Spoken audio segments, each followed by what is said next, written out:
प्रत्याशी कोई हो ये मेरा नहीं होता है। हमारा कमल का फूल, हमारा भारतीय जनता पार्टी का हमेशा झंडा ऊंचा रहना, ये हम लोगों का मकसद होता है। और चौरी चौरा क्रांतिकारियों की धरती है, हमेशा इतिहास लिखती है। भारतीय जनता पार्टी हमेशा विपक्ष पर ये आरोप लगाती रही, खास करके कांग्रेस पे और उत्तर प्रदेश में समाजवादी पार्टी पे, कि ये परिवारवाद की राजनीति करने वाली पार्टी है। और गठबंधन ऐसे परिवार के साथ है जिसमें राष्ट्रीय अध्यक्ष संजय निषाद MLC हैं, बड़ा लड़का प्रवीण निषाद सांसद है और छोटे को टिकट दे दिया गया।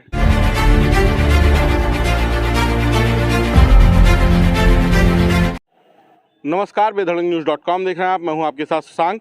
इस वक्त हम अपनी चुनाव यात्रा को लेकर गोरखपुर में है, मुख्यमंत्री का शहर, और गोरखपुर का यह चौरी चौरा क्षेत्र है। चौरी चौरा क्रांतिकारी धरती है और हमारे साथ भारतीय जनता पार्टी के क्रांतिकारी नेता हैं, नाम है दीपक जायसवाल। इनसे बातचीत करेंगे। चूँकि उत्तर प्रदेश में विधानसभा का चुनाव है, ये भी चौरी चौरा से दावेदार थे, लेकिन इस समय यह सीट भारतीय जनता पार्टी और निषाद पार्टी के गठबंधन में और संजय निषाद के लड़के को दी गई है और सिंबल है कमल का फूल।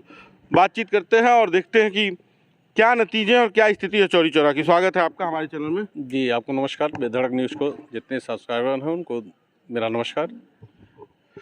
सवालों का सिलसिला शुरू करते हैं कि चौरी चौरा क्रांतिकारी धरती है, आप यहाँ से भारतीय जनता पार्टी के झंडे को लेकर लंबे समय से चलते रहे।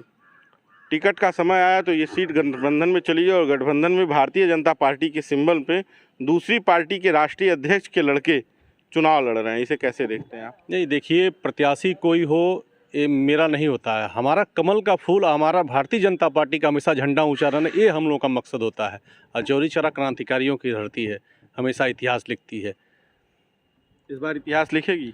सब पूरा इतिहास लिखेगी। सबकी जमानत जब्त करते भारतीय जनता पार्टी की इतिहास लिखने जा रही है। चलिए, भारतीय जनता पार्टी हमेशा विपक्ष पर ये आरोप लगाती रही, खास करके कांग्रेस पे और उत्तर प्रदेश में समाजवादी पार्टी पे, कि ये परिवारवाद की राजनीति करने वाली पार्टी है। और गठबंधन ऐसे परिवार के साथ है जिसमें राष्ट्रीय अध्यक्ष संजय निषाद MLC हैं, बड़ा लड़का प्रवीण निषाद सांसद है और छोटे को टिकट दे दिया गया। कैसे? देखिए, जो समाज की पीड़ा समझते हैं, जैसे मेरा परिवार, देखिए मेरी पत्नी जिला पंचायत सदस्य है, लेकिन राजनीति हम करते हैं, तो ये परिवारवाद नहीं है। जो पीड़ा समाज का समझता हो, आज अगर निषाद पार्टी के लोग, चाहे निषाद समाज का उत्थान, अगर निषाद समाज का मतलब किस तरह निषाद समाज का कितना अधिकार होता है, अगर किसी ने दिलाने का काम किया, बताने का काम किया, तो डॉक्टर संजय निषाद ने दिया है।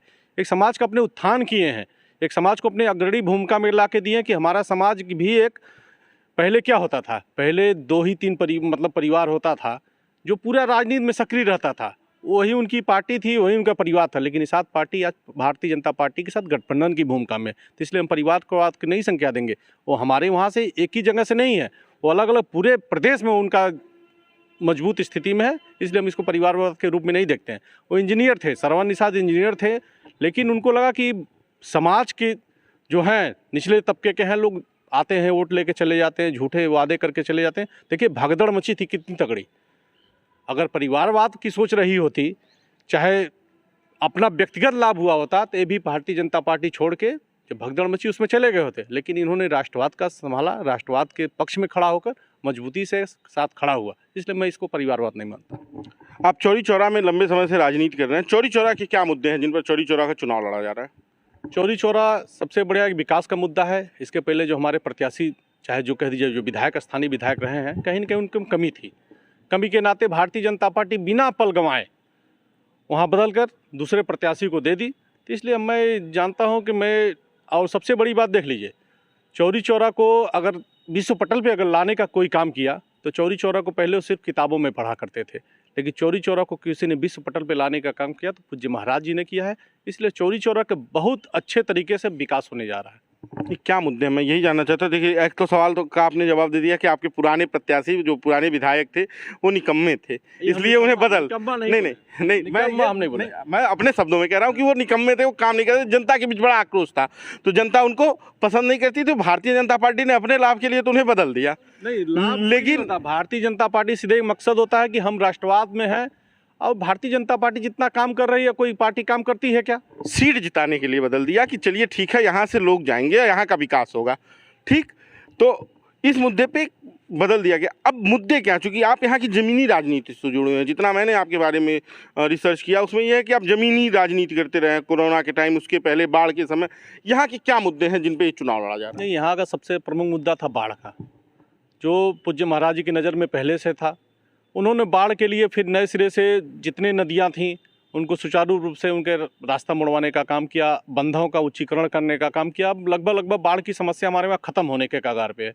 अब बाकी धीरे धीरे सरकार बनते हैं, जो समस्या है उनको तुरंत ख़त्म किया जाएगा। अब हमारे यहाँ कोई समस्या नहीं है। चलिए, क्रांतिकारियों की धरती है, शहीद स्मारक है, बड़ा आयोजन होता है और पूरे उत्तर प्रदेश में चौरी चौरा शहीद स्मारक के नाम पे आयोजन हुआ। लोग कहते हैं कि उसके बावजूद कहीं ना कहीं इस स्मारक की अवहेलना बड़ी हो रही है, मतलब बहुत इसे पिछड़े स्थिति में छोड़ दिया जा रहा है। कार्यक्रम के समय सजाया जाता है, उसके बाद से खत्म हो नहीं, जाता है। अभी जो पूज्य महाराज जी ने स्वर्ण शताब्दी का किया था, पिछले साल शुरुआत हुई थी, उसके पहले भी तो सरकारें रही हैं।